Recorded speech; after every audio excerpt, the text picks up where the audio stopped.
Welcome to Montessori Matters with Blessing Fort-Ike. In this video, I discuss how to improve your child's concentration span. A lot of people have reached out to me asking me how they can improve, how they can strengthen their children's concentration span, because they notice that they are easily distracted, they can't sit still, they are not interested when they are reading aloud to them, or when they are teaching them, or when they are in class and their teachers have complained. Hence, I decided to discuss the topic today. Before I give us tips on how we can improve our children's concentration span, I have some things to say, and you have to put what I'm going to say into consideration before concluding that your child has a low concentration span, or he or she is easily distracted. So know that children are naturally curious. They want to check out everything, and children have so much energy, so sometimes they cannot sit still because of the curiosity and there's so much energy. And another thing you should take note of is that children are wired differently from adults. So because of their curiosity and there's so much energy, if you don't give them something that is interesting to them, something that is engaging, they easily get bored and face something else that is more interesting to them. Or if they see something more interesting, they dump what is boring and go. Unlike adults, they will want to finish the task at hand because of the goal or because of what they want to achieve. Children are not like that. So you have to put all this into consideration before saying that your child is not concentrating or they have a low concentration span. Also know that before embarking on any activity, ensure that they are not hungry, they are not tired, they've taken a nap, they are well rested. And you must know that each child or each individual have an average concentration span, the average time in which they can concentrate. So I will just tell you for children below 10, that from children from birth, or let's say from 1 year to 10 years, their average concentration span is between 4 to 30 minutes. So that means depending on the age of the child. I can't start distributing it age by age now, but just know that children below 10, their average concentration span is between 4 minutes to 30 minutes, unlike adult that is averagely 42 or 1 hour. So when you consider all this and you still see that your child cannot concentrate, your child can't sit still, so within the average hour or the average minutes of concentration, then you cannot apply these tips.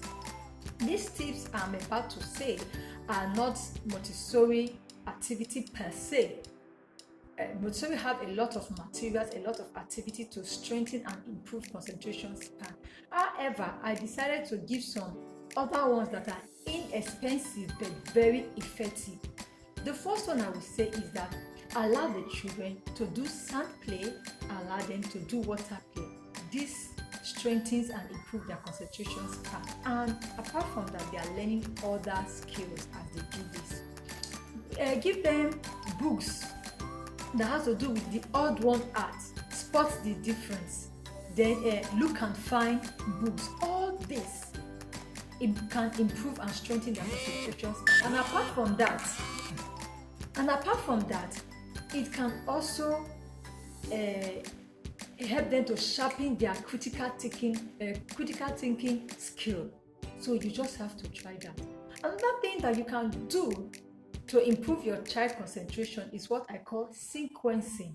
The relationship between sequencing and concentration span is so strong. If a child can follow sequence, let me give you an example. A child following recipe, and the child does it continuously, the child will use that avenue to improve his or her concentration span. Or the child is able to arrange things in alphabetical order.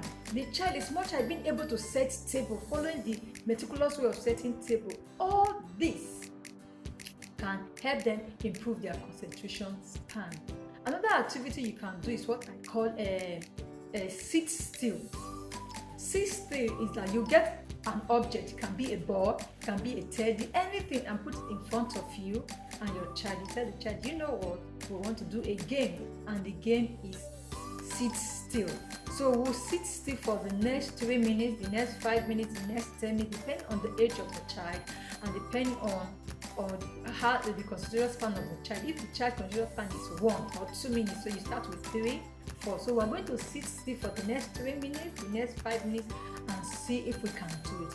If both of us can do it, we are both winners. Who cannot sit still for the next 3 minutes, the next 10 minutes is not a winner. So we'll focus on this object and be looking at it. So you could do it and you do, oh, we are a winner. So once the child is able to do it, you see the child is interested to do it. So you do it continuously. By so doing, you are teaching the child to sit still and you are improving the child concentration span. Another thing I can say is what we call a tongue twisters. So you give them for the child. If the child is able to say tongue twisters correctly, continuously within 2 minutes, 1 minute, then the child will enjoy doing it and is increasing the child concentration span. Let me give you an example of a tongue twister. I wrote some here. I said red lorry, yellow lorry. That's one. Another one is that sheep should sleep in a shed. So if they say it continuously without making any mistake, it will improve their concentration span because it will take concentration, it will take focus for them to be able to read it, for them to be able to say it and say it faster. Red lorry, yellow lorry, red lorry, yellow lorry. Sheep should sleep in a sheet. So depending on the age of the child, it will depend on the difficulty of the tongue twister. As you do this, the child is playing game, but you know what you are doing. You are trying to improve the child concentration span. Another thing you must put into consideration is that when you want your child to work on a project or do homework or work in class, it should be distraction free. There should be no screen, there should be no gadget within the environment, so the child will not be easily distracted by those things. So the environment for the work should be free of distractions. And I must say that there's a particular limit each day for children to face to be with screen. I know that technology has come to stay. So if you must do technology, if you must do screen, it should be educative and you should not exceed the limits recommended per day for the age of each child. Then another thing you can do is that maybe you want to do homework or you want to work on a project. Make sure that all the materials needed for this project is reachable. What do I mean? If I want to do homework, my eraser, my pencils, everything must be in place. So that the child will not say, oh, I want to go and get eraser, I want to go and get sharpener. So when the child does that, it distracts the child, you understand, and the child loses concentration. So if everything is within reach, the child will be able to concentrate. Even if it's artwork, let the poster color, the crayons, the paper, everything you need for that artwork should be reachable, so the child will just reach and get it. Not say, oh, I left my pen brush, let me go and get it. As the child is breaking, the child is losing concentration, so you must ensure that. Then another thing I would say is that break the task into smaller tasks. So if the child is able to finish the smaller task, the sense of accomplishment, the sense of fulfillment, filling that smaller task will encourage the child to continue with that activity. So by so doing, your concentration is not broken and you're improving the child concentration span. Then the last one I will say is that understand your child's learning skill. That is true, but I would say for children under 7, you should not tag them with a particular learning skill, because not learning skill, I mean to say learning style. You also understand your child's learning style. For children under 7, it's no, because all the learning styles should be activated at this time. From birth to a 6, 7, you should be activating the different learning style in your child. So when they are above 7 and and you find out that they are not concentrating, find out, are you using the right learning style? Do you understand your child's learning style? Some children will learn better if they touch, some when they see, some when they hear. So, and that will affect their concentration. So find out, are you using the right learning style? And if you are using the right learning style, what are the things you're supposed to impute during the lesson? For a kinetic learner, you know you need to break in between, let the child move and come back and feel. That is one thing. The why for auditory, you must put something, you must talk, or you must put something in place. So just find that, and with this you are fine.